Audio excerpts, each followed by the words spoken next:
Clinical data is data that's routinely collected in a health service. So when a person comes into either a hospital or a health service, data is routinely collected. You will be recording the patient demographics, you will be recording what happens to them while they're in hospital, you will be recording somewhere the medications that they might have, what treatments they might have.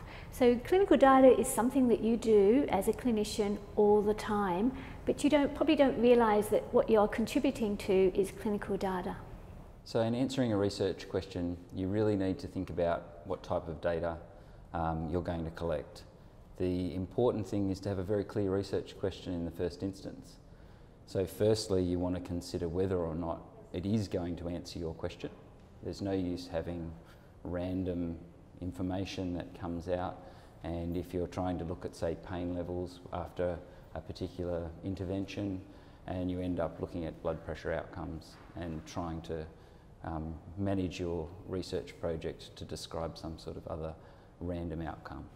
The other thing is consent, and whether or not patients need to consent for additional data, and whether or not it's a normal part of your care.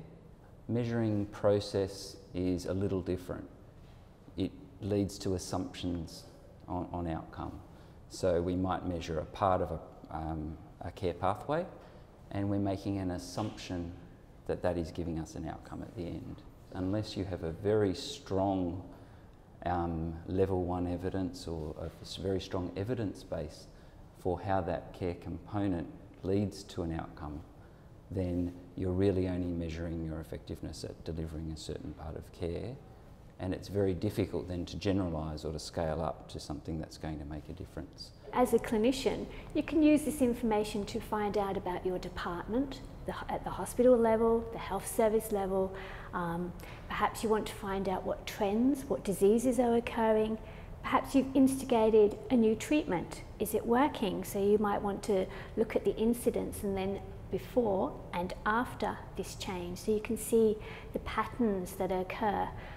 You might want to see how patient outcomes are going. Have you reduced the infection rate? Have you reduced the falls rate? Have they increased? What type of person is liable to gain an infection? All this information is there, routinely collected. You just have to be able to get at it and extract the information. I think with a database, you need to think about using valid tools.